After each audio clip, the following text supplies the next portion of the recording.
Speaker, the number of disputed islands in the ASEAN and China decreased from 220 to 98 in the past few years. The reason why that happened wasn't because they reached negotiations, wasn't because they reached agreements between China and ASEAN. The reason why that happened was because China occupied all of the territory forcefully. And we think that in order to check and balance that power, we need a powerful military force, hard power that comes from the ASEAN, and we think that a naval force, a standing army, will be able to provide for that power. That's exactly what I'm going to be elaborating in my speech. So before I move on into our constructive arguments, let's first establish a few things of what we mean by standing army in the ASEAN, Madam Speaker. First of all, we think that it's going to be similar to the African Union, which is primarily a military bloc. But furthermore, we believe that all countries will basically have to contribute resources proportional to the size of their economies. They're going to have to contribute naval ships, artilleries, personnel, fund, and etc. And this is going to be primarily naval, given the archipelagic nature of these nations, and given the fact that it's currently extremely hard to control the borders of these nations. We think that a standing army will significantly increase the effectiveness of these patrols and of their military power occupying the nearby seas. So let's directly move on into our first argument, why this actually helps fulfill the purpose of the ASEAN in the first place by checking China's power. Madam Speaker, what is the purpose of ASEAN? We think that its purpose is to check the power of stronger states nearby, to increase the collective bargaining power of previously weak states in the Southeast Asian region. And we believe that it needs to be a collective effort to cohere these Southeast Asian nations into one so that the gain of one country equals the gain of another country in that region as well. And in the status quo, we identified that the power that ASEAN needs the most is one of hard power to check a looming threat that is called China. Because we think that China has been militarily dominating ASEAN for several decades so far. They have a domineering power over influential pieces of land and over, most importantly, disputed islands as well. Because the strategy that China uses is one of a cabbage strategy, in which they surround islands with massive ships and create a blockade around these islands, and then deploy troops to allow effective occupation of these islands and of this territory, Madam Speaker. This makes it extremely hard for Southeast Asian nations to establish control over their own territory, especially given the nature of these islands, that they're basically islands, that they're surrounded by sea, and once China surrounds these islands by their own ships, it becomes harder for these Southeast Asian nations to actually check against that military power. China has also been establishing a rule, like a so-called rule, according to their 6-line. They put forth ancient maps saying that the territory which currently belongs to Southeast Asian nations actually belongs to them, and continuously employs the strategy that I previously mentioned in order to emphasize their own territory, emphasize that their territory is actually China's territory, Madam Speaker. And we think that ultimately China is establishing a territorial control over these Southeast Asian countries, that they're taking away the bargaining power of Southeast Asian countries, that they're taking away the stability of these nations as well, because they have to constantly worry about whether or not China is going to take away their power in the first place. And we think that ASEAN needs to have a significant power in order to combat this. They first of all need a patrol force in order to ensure that prior to China actually going into these nations, actually creating a blockade around these islands, so that they can provide these naval ships before that actually happens in the first place, and protect their islands preemptively. But second of all, we also believe that ASEAN nations need to be able to combat China in a way that doesn't just extend physically to the extent that you combat naval ships, but also send a strong message to China that we do have our own hard power, and when you attack us, we are going to be able to respond. That not only are we going to be able to respond after you attack, but that we are going to be able to preemptively protect our own islands, Madam Speaker. And we think that that is the important message that we have to send to China, because they currently have a dominant control over the islands that rightfully belong to ASEAN. Before I move on, yes. So which will increase the instability of the region in Southeast Asia when there's China, who's being threatened by a bigger army of Southeast Asia coming together? Sure. But sir, can you clarify? Because when Southeast Asia have a unified army, which is a bigger threat to China, wouldn't it increase the instability of Southeast Asia as a whole rather than decrease it?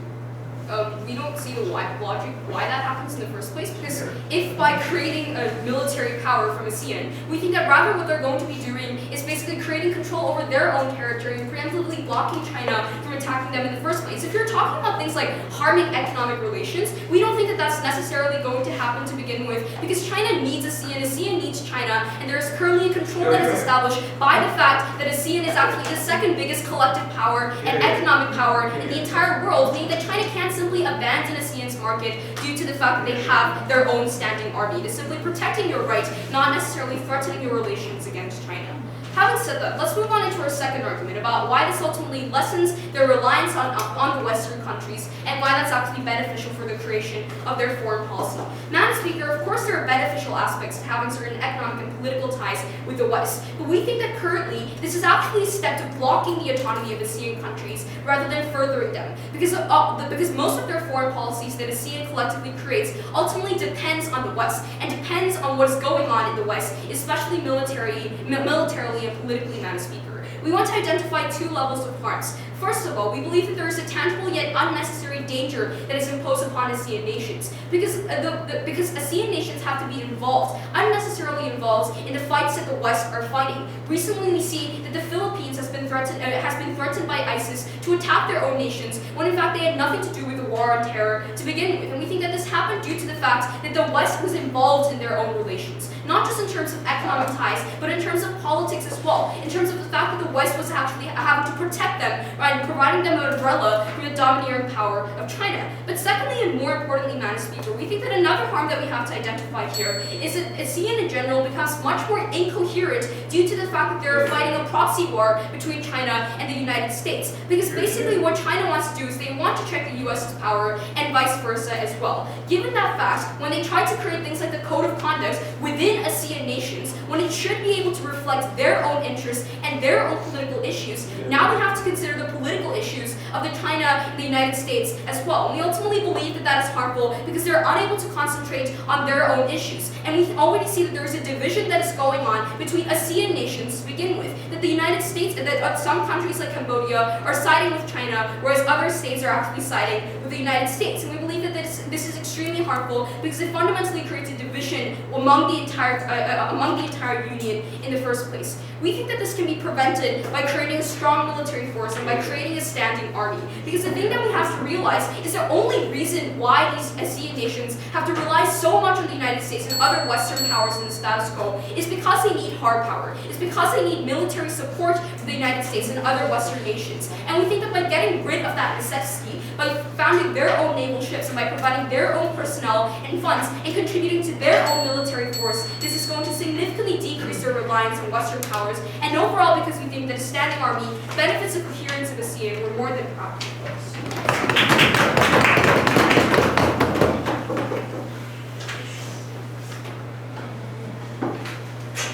Okay, great.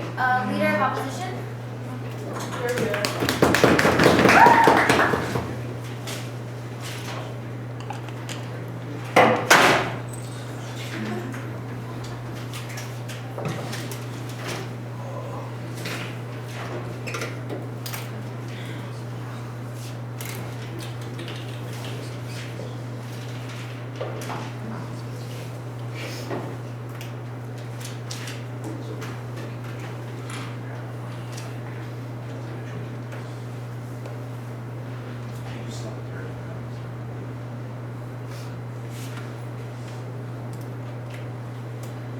What I got from Gaeun's speech were two things. Number one, if you want to stop someone from threatening you, then you need a bigger stick.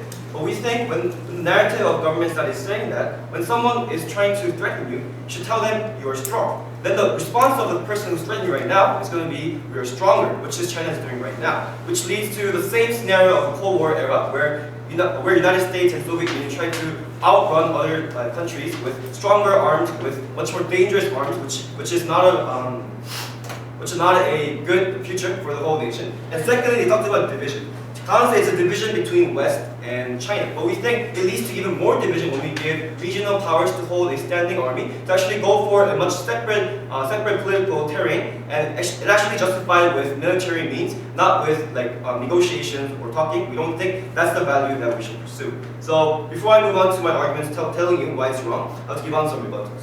First of all, we talked about that the collective bargaining power will increase when it comes to the negotiation processes. But we think, first of all, when it comes to the military conflict in the seas of the Philippines, we think military power in the first place is not a solution to begin with. Because when we think about China, China is one of the countries who hold nuclear power compared to other countries who don't in Southeast Asia. And they have one of the biggest army compared to Southeast Asia. So even if ASEAN countries have to collectively have a bigger army, they're never going to be a match against China. So they're going through the path that they can never win. Secondly, when it comes to the message that they're trying to send, as I told you, telling them that we're strong is not good enough because they're going to respond with greater force, greater military power because it only gives China the justification to go for military means, just as because the Southeast Asian countries is threatening me with military means, now I'm going to go for actually justified military means, which in the current status quo is extremely criticized. But if you go for the military means for you too, then both sides are being criticized and there's no international leverage for Southeast Asian countries to argue for the territory defense against China.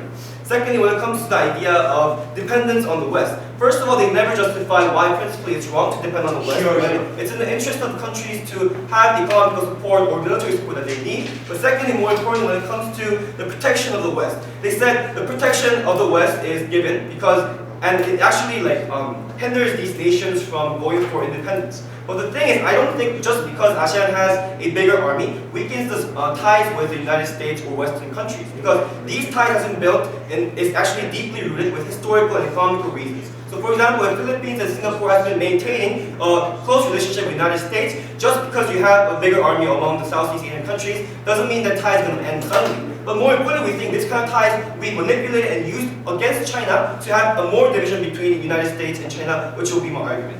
First of all, there are three things I'm going to talk about in my speech. First of all, I'm going to talk about the principal justification about international organizations should fulfill its purpose of being built, not going against the reason why it was built. But second, I'm going to talk about the current context, why it's going to hinder the very purpose, which is economical benefits that these Southeast Asian countries should pursue. And lastly, about how it actually manipulates the ideas of China versus US. First of all, when it comes to the principal justification, as you can see, ASEAN was built for economical purposes to strengthen economic ties between Southeast Asian countries. So when it comes to comparison between NATO and UN, which have a clearly different purpose compared to ASEAN, they have a much more, the reason why they have a standing army is because they state that they need a standing army for political stability in certain regions, but ASEAN from the beginning never stated that they needed kind of purposes to be achieved. So what we have to adjudicate this debate is having an army fulfilling the very purpose of ASEAN, the reason why it exists, which is economical prosperity. So let's think about what economic prosperity means here.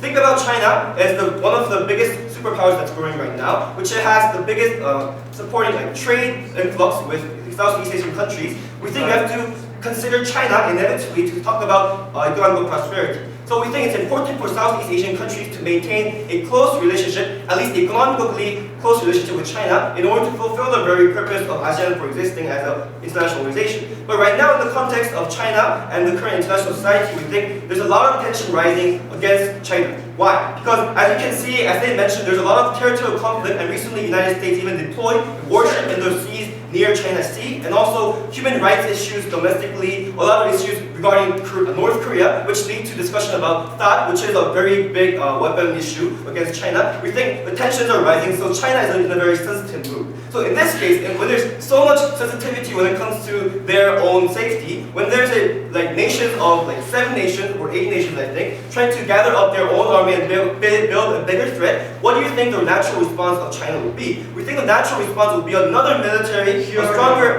forced military response, which is not very desirable for either nation. But more importantly, it hinders the very economical relationship, which is essential for these countries to have economic prosperity. If they lose the trade influx with China, Philippines, or the Singaporean countries or other countries, we think it's a detrimental attack for the Chinese for the economy. So, as you can see, the very examples of China regulating rare earth materials being exported, even Japan had to give up to China for political reasons. We think it's not different for these Southeast Asian countries. But more importantly, we think there are also geographical reasons. The reason is that when it comes to China, for them to deploy a ship to the sea, they have to go through all the sea territories of Southeast Asian countries, like Philippines or Singapore. So the thing is, when already there's a geographical threat because Philippines and Singapore are pro-United States countries, if all countries in the region come together and try to build a standing army all as a whole, if they're able to share information that Chinese warships are coming in, or maybe sharing information that Chinese movements are like this, we think it's even a bigger threat for China, which is already worried. So at the end, we think the economical ties are done when you once establish a standing army, and it's actually leading to bigger military conflict. Why? Because as you can see in international organizations such as NATO, the United States have a bigger say. As they say, the voting power within or international organizations is proportional depending on your economical power or your political power. So we think Philippines and Singapore are the most strongest proponents of these ASEAN organizations, and we think they'll have the biggest say on deciding when or how they deploy these standing armies. So I think when they make a decision, when there's a rising tension between China and US, we think actually there's even more proxy wars happening in their side of the case when Singapore and Philippines can conveniently vote for pro-US ideas against China. So there's more divide between China and US, and there's more conflict that you can come into. And at the end, we think it leads to another arms race that we witnessed in history, which we don't want to see. So when you adjudicate this debate, already opposition side is on the upper hand. They never analyze why ASEAN exists and what the purpose of ASEAN is. The purpose of ASEAN is to increase the economic prosperity of Southeast Asian countries, and what's most important is to have a strong economic tie with China, which is inevitable. So at the end, if you have a strong army, what do you achieve? You achieve no economic prosperity, you only achieve instability in the region, because the only reason why these armies will move is because these pro-United Nation countries will vote for anti-China agendas. We don't want this to happen. Thank you.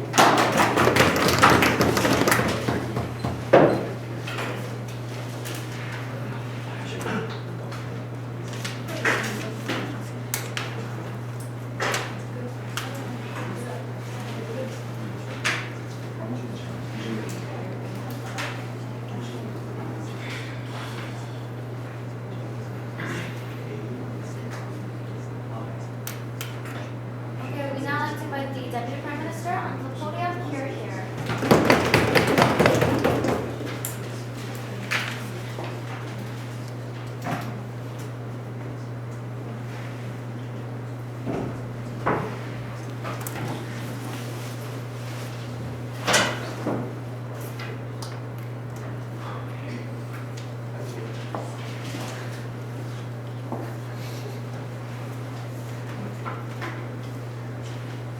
Here. I have two big major responses against them before I move on to the two questions which I want to address in today's debate. First thing that she said is that China is a bigger military, therefore we say that we're not supposed to threaten them or agitate them. The question that we want to pose to them is that what do you expect us to do? We're supposed to actually go up against them with our puny military in the Philippines, or probably Vietnam is supposed to actually dodge them off by whatever military needs that they actually have. We think that that is not enough. We think that in fact, what we're going to provide them is at least we're going to give them a fighting chance against China, ladies and gentlemen. Because we think that collective action will increase the deterrence for them to even consider trying to engage into incursions into our military waters, ladies and gentlemen, members of today's debate. Compared to just one country, at least we do think that our deterrence is actually better. But the second thing is that historically, China has responded to stronger military, ladies and gentlemen, as a form of deterrence. In the Philippines, for example, when we kicked out the United States in 1993, where we closed up all of the military bases, that was the only time when China started to effectively occupy some of the territorial disputes. Because the Philippines has no capacity to actually, kick them out, ladies and gentlemen, or to even prevent them from employing the cabinet strategy which Gaeun talked about. Gaeun talked to you about the notion wherein they have to deploy effective occupation in order for them to have stronger claims in international law. Because these are actually territorially disputed islands. If you have effective control, if you have military installations, if you have people there, then it means that you have ownership over that island. Now what China is doing is that they're deploying troops to surround these islands so that other countries wouldn't be able to deploy other troops. Then once they've surrounded it, that's when they actually put in military installations. That's what we're trying to prevent. We want a more rapid reaction force to actually stop them from surrounding these islands. Again, something which they've never really responded to at the end of the day. Now we only have 98 disputed islands which is beyond the effective control of China. What are we going to do with those 98 islands which are rich with oil? Are we just going to cede them to China? Again, there was no response as to how Negative Bench wants to address that particular problem. The last thing that I want to talk to you about is a notion that she came up with when he said, well, China will simply break ties. We don't think so, because China has an immoral foreign policy, right? Sometimes it is actually quite intelligent enough in trying to distinguish between military and economic ties. That's the reason why even if, for example, we have a dispute and file a case against China before the ICJ, the economic ties is still going on. In fact, it's one of the more prosperous, actually, last year compared to the previous years, ladies and gentlemen, which even I find bizarre. But more importantly, China, or ASEAN, is actually the second most vibrant region in the world economically. We do think that there are a lot of investment and capital interests that China has in the ASEAN region. Therefore, it can't just like simply, cut the ties. Maybe individually they can do that with certain countries, but not as an entire ASEAN region. That's the reason why we want to have a regional bloc to begin with, military, in order for us to have a greater say against China at the end of the day. But the last thing that I want to talk to you about is a notion that they came up with, which is kind of puny. They said the idea that, the West, or probably the division, regionalism will simply be greater. We say no, because the only thing that we said is that the contributions will be proportional. But we never said the decision making will be proportional too. Decision making will still maintain to be something that's consensus or unanimous at the end of the day. It has always been like that, and we are not willing to change it, ladies and gentlemen. Two main questions that I want to address in today's debate. First question is, how do you achieve the goal of the ASEAN? And the second issue is about how the ASEAN would actually prevent certain things like smuggling as well as human trafficking, which pose an economic threat against it. But let's move on to the first issue. How do you achieve the goal of ASEAN? We agree, ASEAN was actually created initially as an economic union. But whenever the economic interests are actually being compromised because of threats to your national security, ladies and gentlemen, we do think that ASEAN should actually expand it. That's the reason why now a code of conduct, ladies and gentlemen, which is beyond the economic purview of its initial interest or its initial goal, is already being considered right now. But that code of conduct, ladies and gentlemen, was not signed because it was hijacked by China during the ministerial meeting in Cambodia, which has influence over Cambodia, Laos, and Myanmar, ladies and gentlemen. China's minister said that it will only negotiate with the ASEAN in general and agree to a code of conduct if the United States stops its intervention with it, because it thinks that the Western interests are being forwarded. But it's hard for the Philippines to actually not have strong economic or military ties with that of the United States, largely because it thinks that the threat of China is there. So it's it's a circular process, ladies and gentlemen. That's the reason why we do think stronger military cooperation with other regional countries is actually better in order for it to be stopped in order for it not to become, a proxy war between these two particular countries. We love China, by the way, so just shout out to our Chinese friends out there. But the second thing that they actually have to address here is that we think that smuggling as well as human trafficking is a grave problem in developing countries in the ASEAN region, ladies and gentlemen. You actually do see traffic rings which are being imported into the country from places like Somalia, ladies and gentlemen, within African routes towards the Indian Ocean, towards the Malay Strait. That's the reason why in 2009, for example, the Singaporean Navy captured the biggest shipment of drugs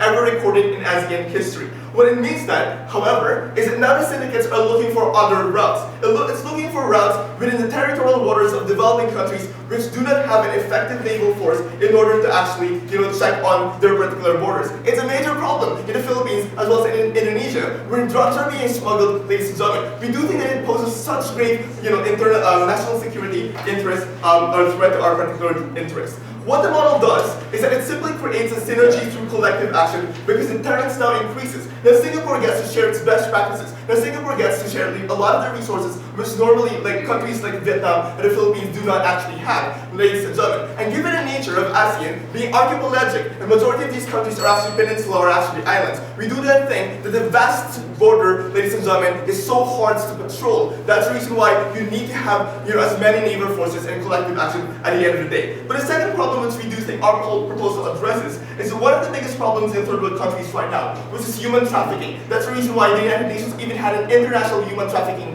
Day, largely because it poses, it's one of the biggest problems right now, where women are being trafficked in small boats from the Philippines to go to Borneo, then they're being flown out to countries like the Middle East or probably even Japan, with the promise that they'll be domestic helpers, but eventually they end up being prostitutes, ladies and gentlemen, they end up being sex slaves. We think that that's the reason why there are a lot of national government efforts to patrol the borders as well as the ports, right? But given the fact that there are wide borders, there are so many ports to which these traffickers can actually go to, we think that countries like the Philippines and Indonesia are having a hard time to crack them down. What do you do then? We need a stronger military naval force in order to help them, in order to get more assistance, as well as to fund, to give more financial incentives to the people, ladies and gentlemen, who don't have enough salary to actually to patrol these things. We think that these are crucial problems which a standing army would be able to address. If they agree with these problems, what is their solution? We see that there's none. Having said all those things, it's quite clear. You're going to see us to the finals. Thank you.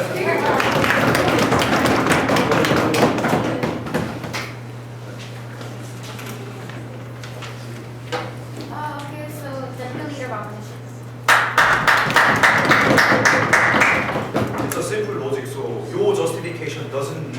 to the consequences of your nations being better. Why? Because you can't beat China because of the fact that they have the nuclear. We don't even see what kind of weapons, what kind of treaties are they going to have. They have these justifications. Yeah, they're being maybe raped by China. They have been attacks of the China. That doesn't necessarily mean that if you have an army in the size of the ASEAN, necessarily leading to the better position of yours. The disputes that happens in the Philippines, as they say, as an example, is the case when the U.S. Army was there, therefore, and you are stopping or preventing any further disputes that happens. We see that when these ASEAN countries are in the middle ground and gray area, we think that that's absolutely a good chance and good position for them to have a bargaining power against whether you go for China or whether you go for the US. Them simply building an army, saying that we are very good friends, and at the same time, so we're not going to listen to anyone. As they say, Western reliance is going to be decreased. It's not actually good for you, which will be destroyed in my own argumentation. Yes, ma'am. The same countries already fight against China using their weak national militaries. Isn't that already going to piss off China? What's the matter Yeah, so fighting they're against already pissing off China, but they're aligned. They're saying that we're friends, so we're gonna hit you again and again. But your soldiers and your army doesn't necessarily have a big weapons like China. So does it really help you, making not angry about China? So we don't think that's the case. So moving on to all this rebuttal. First, we think that in terms of their having a trouble within disputes within their region, please go to UN. Please go to gray area of you can actually have a bargaining power, including the US. Why? Because when you have simply military joints between different nations, we necessarily say that their purpose of decreasing the reliance upon the Western nations doesn't necessarily help them, because no matter what you say that you are anti-government, anti-China, doesn't necessarily mean that China will simply stop their actions, because it all comes down to a matter of another different country's national interest. We think that that's the moment when you are not capable of doing anything. Secondly, we think that yes, so we also think that the feasibility issue is really important here, because when you think about the case of the China, they have the nuclear weapons, what kind of missiles and what kind of army and what kind of weapon systems will you have? So simply when we see the reaction coming from the China, it's necessarily that China will be pissed off. Just simply you implementing a radar within the South Korean peninsula pisses them off, necessarily leading to not exporting or importing, having any kinds of transactions with the surrounding nations. I think that they have interest and they've been done. That China is having a lot of motivations to be pissed off, and at the same time that leads to the destroy of the ASEAN of economic transactions. Yes, ma'am. If you disagree with our policy, then do you agree with the status quo? No, I agree with them going to the UN. I agree with them. Have gray area. You simply say that what they do is actually worsening the status quo, what we're saying. Because at the same time, when they join ASEAN army, necessarily mean that you are not also trying to rely upon the US, because you are saying that we are good ourselves, so don't touch us. That's what necessarily what they're saying. So I'm gonna move on to all. Sure. No, thank you. No, I'm gonna move on to my own argumentation.